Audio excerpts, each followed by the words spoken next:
उर्दू की मैं बेटी हूँ, मेरा नाम गजल है, लब फूल के जैसे है, मेरी आँख कवल है। आदाब नाजरीन, एक बार फिर से गज़ल के खूबसूरत सफ़र का हम सफ़र बनाने के लिए हाजिर खिदमत हूँ मैं आसिफ खान। आप देख रहे हैं सफ़र गज़ल का। गज़ल तो आप सब सुनते हैं, पढ़ते हैं, गुनगुनाते हैं और उसके जादू में खो जाते हैं। नाजरीन, पिछली किस्त में हमने आपको बताया था कि गज़ल ने कहाँ जन्म लिया, और आज हम आपको बताएंगे कि इब्तदाई दौर में वो कौन कौन से लोग थे जिन्होंने गज़ल के लबो रुखसार को निखारा। जो यहाँ लफ्ज़ों की तरकीब जो बनी हिंदुस्तान के अंदर, सबसे बड़ी चीज़ जो उभर के आई हिंदुस्तान में वो तमसील थी। तमसील एक ऐसी चीज़ थी कि जो ईरान में बहुत बारावर नहीं हो सकी थी, हिंदुस्तान में आई तो बारावर हुई। और यही वजह थी कि गनी कश्मीरी ने बड़ी खूबसूरती से, अब तमसील जो है वो एक महसूस और नामहसूस के रिश्तों को बनाती है। तमसील एक मानी बहुत दूर, एक मानी बहुत करीब। साहिब तबरेज़ी ने एक पूरी गज़ल तमसील पर लिखी और उसका मतलब ही उसने यूं बनाया कि बेमकसद मी रसद जुया काम आहिस्ता आहिस्ता, ज़े दरिया मी कशत सयाद दाम आहिस्ता आहिस्ता। इंसान अपने मकसद को धीरे धीरे आहिस्ता आहिस्ता पहुंचता है। बात कुछ समझ में नहीं आती कि मकसद को आहिस्ता आहिस्ता पहुंचता है, लेकिन दूसरे मिसरे में इस बात को बहुत वाज़े कर देता है कि ज़े दरिया मी कशत सयाद दाम आहिस्ता आहिस्ता। अगर तेज़ी के साथ उस दाम को खींचा जाएगा पानी से, तो पानी में जो मछली की ताकत है वो बहुत होती है, तो वो हो सकता है कि वो दाम टूट जाए। इसीलिए सयाद उसको धीरे धीरे खींचता है उस दाम को, ताकि शिकार आ जाए उसके हाथ में। ये दूसरे मिसरे में उसने समझा दिया। तो इन्हीं महसूस और नामहसूस के रिश्तों को जब हिंदुस्तान में बनाने लगे ये शुआरा, तो इससे एक अलग रुझान पैदा हुआ जो ईरानियों को नसीब नहीं था। और बेदिल इसका बहुत बड़ा बादशाह निकला।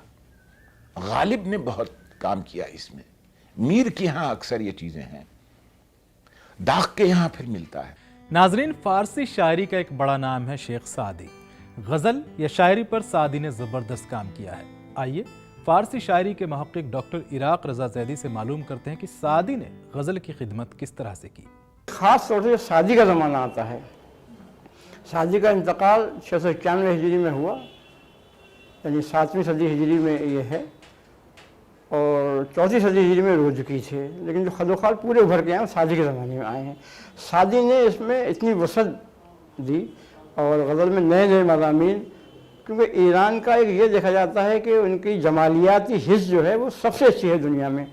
आज भी अगर आप देखेंगे शोरिश दौर में भी, तो जो जमालियाती हिस्स ईरानियों के पास है वो किसी और के पास नहीं है। उनका रहने सहने का तरीक़ा, आज अगर आप लखनऊ देखते हैं तो उसकी एक झलक है जो कहलाती है लखनऊ की तहज़ीब, वो ईरानी तहज़ीब की एक झलक है जो गज़ल के लिए निहायत मौजू मानी गई इस दौर में भी, लखनऊ की तहज़ीब। तो अब जब शादी का ज़माना आया तो शादी ने उसमें जो बातें कहना शुरू की। अब वो इश्क और माशूक़ के ऊपर एक मेन फोकस रहता है, और इसी के तरीके से हम दुनिया की हर बार गज़ल में कह देते हैं। मतलब हमने जब जुल्फ़ों का तज़किरा करते हैं या उनका उलझाव कहते हैं, तो जुल्फ़ें नहीं होती हैं, बल्कि जो दुनिया के उलझाव हैं वो जुल्फ़ों के उलझाव में हमें नज़र आते हैं। अब सादी कहता है अपने महबूब से कि सर्व सिमीना बे सहरा मी रवद, नेक बदअहदी के बीमा मी रवद। यानी सर्व जो है मेरा महबूब जो है वो वादा किया था कि जाएंगे, लेकिन अफसोस कि वो अकेला जा रहा है, यानी हमारे साथ में लिए जा रहा है। और दूसरी तरफ जो बराबर की बात कर रहा है वो ये नहीं कहता कि आशिक बहुत बड़ी चीज़ है या माशूक बड़ी चीज़ है, वो दोनों को बराबरी का दर्जा इस तरीके से दे रहा है। वो कहता है कि वगर हलाक मन्नत दर ख्वास बाकी नीस, अगर तू मुझको हलाक कर देगा, कत्ल कर देगा, तो मुझे कोई खौफ नहीं है। क्यों नहीं है खौफ?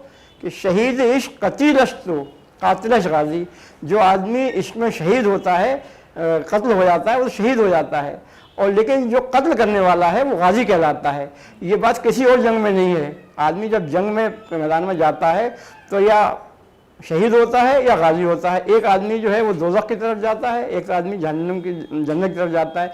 यहाँ इश्क वो चीज़ है जहाँ दोनों का दर्जा बराबर है, वो गाजी है और ये शहीद है, यानी दोनों के रास्ता जो है वो नेकी की तरफ है। ये है। और इसी तरीके से सादी ने कहा, जो एक सिस्टम है उस सिस्टम में आके कहता है वो कि सब्र बड़े जौरे रकीबा चेकुनम घरना कुनम, यानी ये कहा कि तमाम दुनिया जो है सब्र का एक इंतहा है। सब्र वो हथियार है जो दूसरों को कितना भी जालिम हो, एक हद वो आ जाती है कि सब्र का इम्तहान आखिरी मंजिल पहुंचता है तो खुद ब खुद जुल्म जो है वो अपने सर को झुका देता है। यहीं पर आकर साजी कहते हैं कि सब्र बर जोरे रकीबा चिकुनम गरना कुनम हमें दानन के दर पहलुए गुल खारी हस्त, यानी गुल के पहलू में कांटे सब जानते हैं। इसी बात को जिगर ने कहा था कि गुलशन परस्त हूँ, मुझे गुल ही नहीं अजीज, कांटों से भी निबाह किए जा रहा हूँ मैं। तो सादी ने उस वक्त ये बात कही थी, उस वक्त की भी ज़रूरत थी, आज की भी ज़रूरत है। सादी के बाद हाफिज शिराजी ने गज़ल को बनाने और संवारने में एक अहम किरदार अदा किया। कहते हैं शिराजी इतना बड़ा शायर था कि लोग उसके दीवान से फाल निकालते थे। अगर हम किसी पूछते हैं कि फ़ारसी में गज़ल का शायर कौन है तो उसमें पहला नाम हाफिज शिराजी का आता है। वो सादी को नहीं कहता, वो हाफिज शिराजी का नाम लेता है। और वाकई हाफिज शिराजी की दो चीज़ें एक साथ आईं, गज़ल के जो मिजाज को बदला या अखलाकियात और अवाम से जोड़ा, वो तसव्वुफ़ है, इरफान हम जैसे कहते हैं। और हाफिज ने इरफान में इतनी कुदरत हासिल की, इतनी कुर्बत हासिल की कि उसके दीवान से लोग, जैसे हम कुरान से फाल खोलते हैं, लोग फाल खोलने लगे उसके साथ। इसकी बड़ी अजमत और क्या हो सकती है। तो उसको शायरी ने और तसव्वुफ़ ने, जो उसकी शायरी का एक अहम जुज़ है, उस अजमत का कायल बनाया है। सादी और हाफिज शिराजी ने गज़ल को उसके मौजूदा रूप रंग में ढाला। आज गज़ल की जो शक्ल है वो इन्हीं की दी हुई है। लेकिन रूमी ने भी शायरी की मकबूलियत में कम रोल अदा नहीं किया। देखिए, रूमी ख़ास तौर पर तो मसनवी का शायर है, मसनवी मानवी उसकी, लेकिन इतना ही बड़ा उसका दीवान, मसनवी से ज़्यादा बड़ा दीवान उनका शम्स तबरेज़ के नाम से मशहूर है। हाँ, और वो उन्होंने गज़लों में बहुत अच्छी अच्छी गज़लें कही हैं और सब में उनका शम्स तबरेज़ तखल्लुस इस्तेमाल उन्होंने किया है। लेकिन अगर हम देखें मसनवी में भी उनके गज़ल के शेर से मिल जाते हैं कि शाद बाश या इश्क़ खुश सौदाए माँ ऐ तबीब जुमला अल्लाह थाए माँ। वो कहते हैं इश्क तो वो चीज़ है जो तमाम दुनिया की बीमारी है, जुमला अल्लाह थाए माँ, यानी तो उसका सबका इलाज करने वाला जो इश्क है मसनवी मिलता है। तो जाहिर है जब गज़ल कहने बैठेंगे वो शम्स तबरेज़ के नाम से कहेंगे तो उसमें तो गज़ल बहुत हैं और ऐसे ऐसे बहरों में हैं जिसमें दूसरों ने नहीं कहा है। नाजरीन, रूमी 13वीं सदी में और हाफिज 14वीं सदी में अपने फ़न की इंतहाई मंजिलों तक जलवे बिखेरते रहे। इन दोनों की गज़लें आज भी अवाम में बेहद मकबूल हैं। हाफिज़ की मकबूलियत का आलम तो ये था कि उनके दीवान से लोग फाल निकालते थे और लोग उनको लिसानुल गैब भी कहने लगे। इसमें कोई शक नहीं कि हिंदुस्तान में ईरानियों की आमद के साथ साथ गज़ल गोई का फ़न भी यहाँ आया और हिंदुस्तानी शोरा ने फ़ारसी में गज़लें कहनी शुरू की। जल्द ही फ़ारसी अदब ने हिंदुस्तानी शायरों का लोहा मान लिया। उधर ईरान में रूमी और शिराजी का डंका बज रहा था तो इधर हिंदुस्तान में एक दरवेश के नगमे गूंज रहे थे।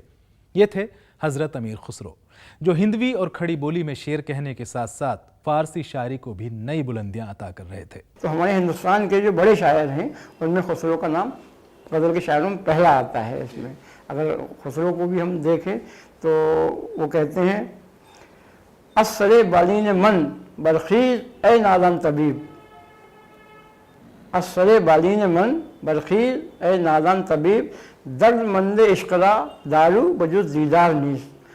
अगर कोई हल दुनिया में बीमारी का है तो ये नहीं है कि इलाज दवा इलाज है, बल्कि अपने महबूब का अगर दीदार हो जाता है, कहीं दोस्त मिल जाता है, पुराने ताल्लुकात वाले मिल जाते हैं तो आदमी का चेहरा खुद बखुद हशाश बशाश हो जाता है। नाजरीन, आज हमारे साथ हैं मशहूर शायर मुनव्वर राना। मुनव्वर राना की शायरी का जादू सिर्फ हिंदुस्तान में ही नहीं चलता बल्कि दुनिया के दर्जनों ममालिक में उनको पसंद किया जाता है। उन्होंने अपनी शायरी के ज़रिए गज़ल को एक नई पहचान दी है।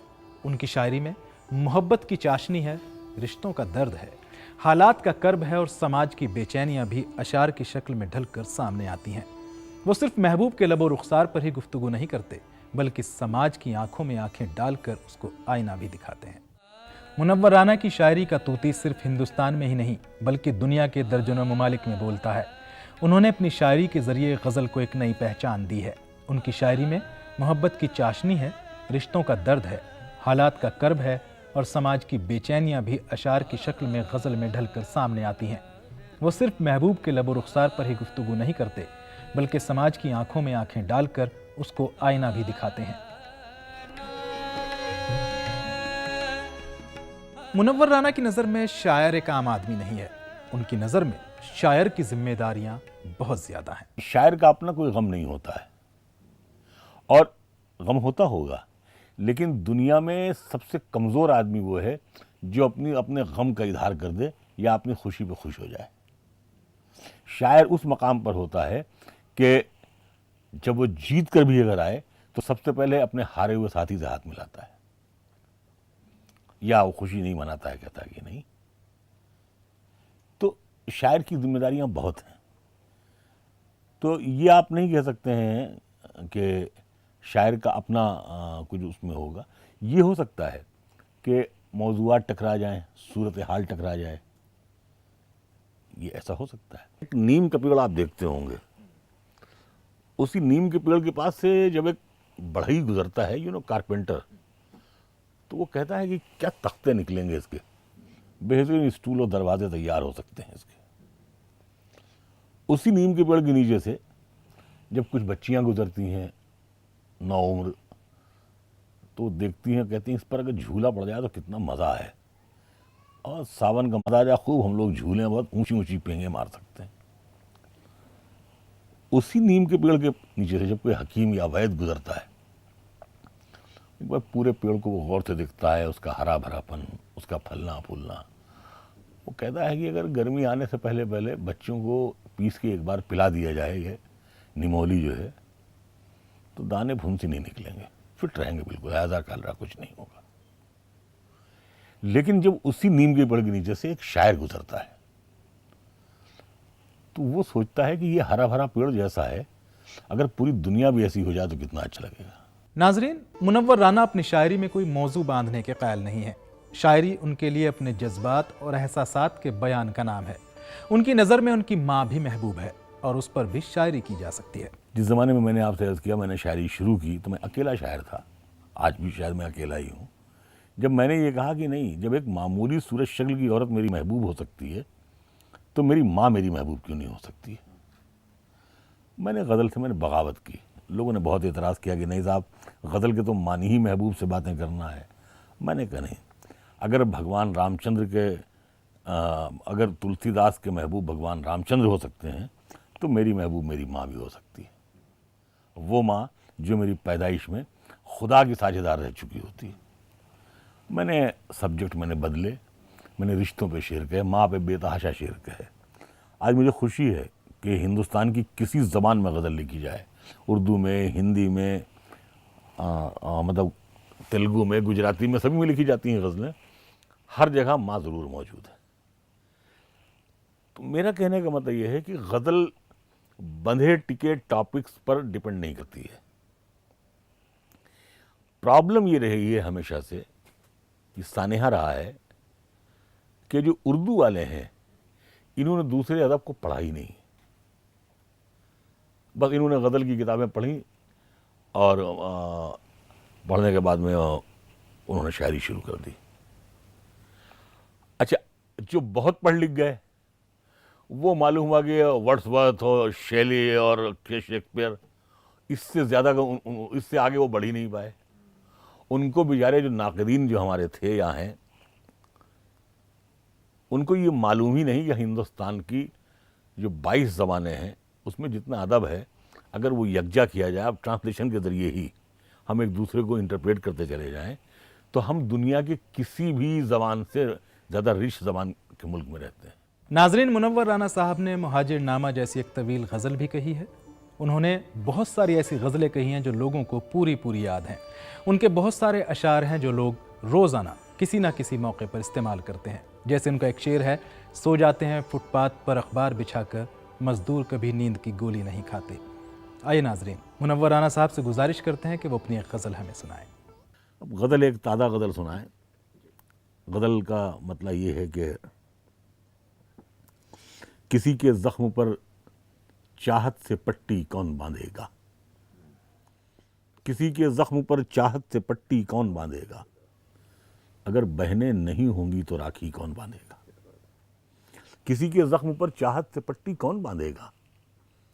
अगर बहनें नहीं होंगी तो राखी कौन बांधेगा। एक लफ्ज़ है कासा, हिंदी में उसे भिक्षा पात्र कहते हैं। वहाँ पर एक कबूतर तेरे चिट्ठी कौन बांधेगा। ये बाज़ारे सियासत है यहाँ खुददारियाँ कैसी। ये बाज़ारे सियासत है यहाँ खुददारियाँ कैसी। सभी के हाथ में कासा है मुट्ठी कौन बांधेगा। ये बाज़ारे सियासत है यहाँ खुददारियाँ कैसी। सभी के हाथ में कासा है मुट्ठी कौन बांधेगा। और यासिफ में आपके यूनिट के लिए ये शेर है और यूनिट के हवाले से तमाम सुनने वालों के लिए भी है कि तुम्हारी महफिलों में हम बड़े बूढ़े ज़रूरी हैं। तुम्हारी महफिलों में हम बड़े बूढ़े ज़रूरी हैं। अगर हम ही नहीं होंगे तो पगड़ी कौन बांधेगा।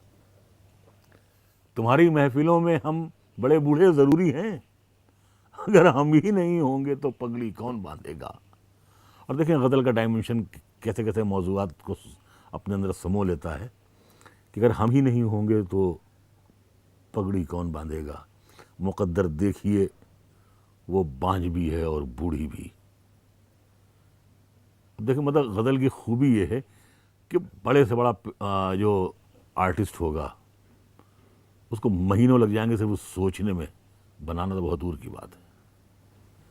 यानी मसलन आप देखें कि पेंटिंग और शायरी में यही फ़र्क है कि मीर ने कहा पंखड़ी एक गुलाब की सी है।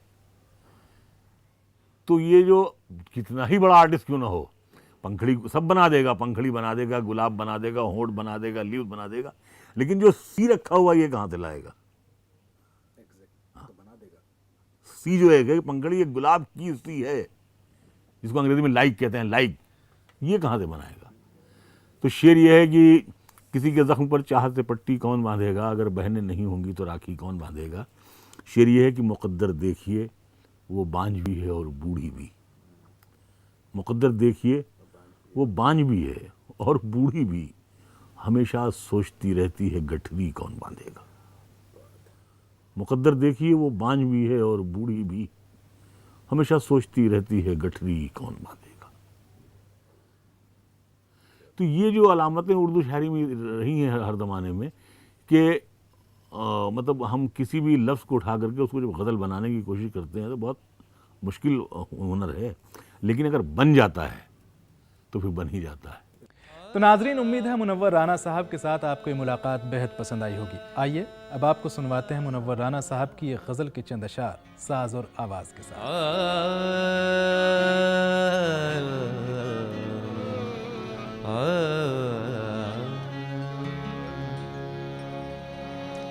मोहब्बत का बरक लगता है, सादा छोड़ आए हैं। मोहब्बत का बरक लगता है, सादा छोड़ आए हैं। किसी को उसके कमरे में संवरता छोड़ आए हैं। मोहब्बत का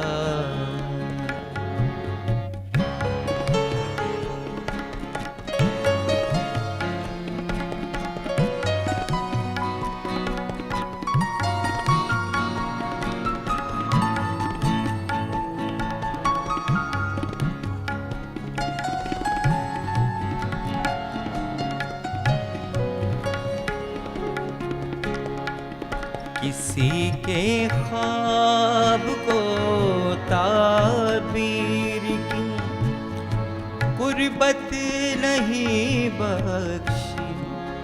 किसी के ख्वाब को ताबीर की कुर्बत नहीं बख्शी। किसी की मुंतज़िर आँखों प्यासा छोड़ आए हैं। मोहब्बत का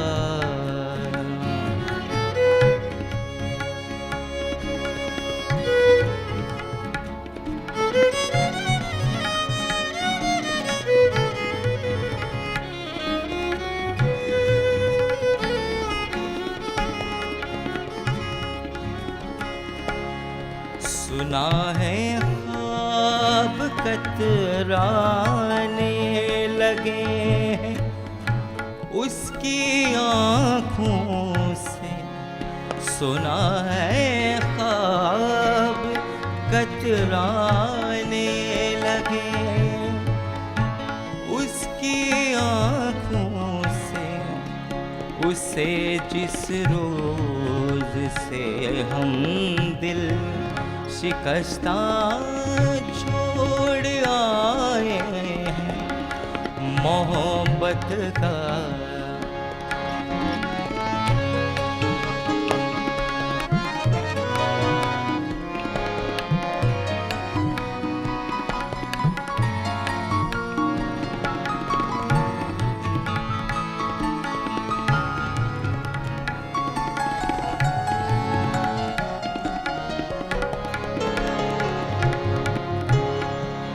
मोहब्बत की कहानी को मुकम्मल कर नहीं पाए, मोहब्बत की कहानी को मुकम्मल कर नहीं पाए।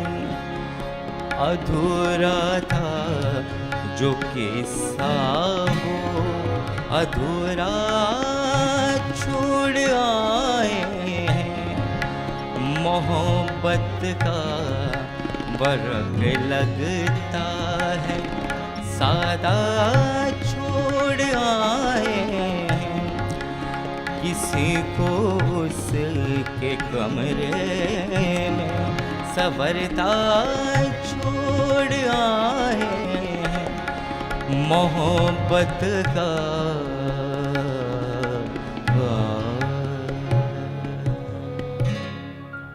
तो नाजरीन, गज़ल के सफ़र में आज के लिए बस इतना ही। अगले हफ्ते अपने इस प्रोग्राम में आपको दिखाएंगे गज़ल के फ़न से वाबस्ता कुछ और दिलचस्प हक़ाइक़।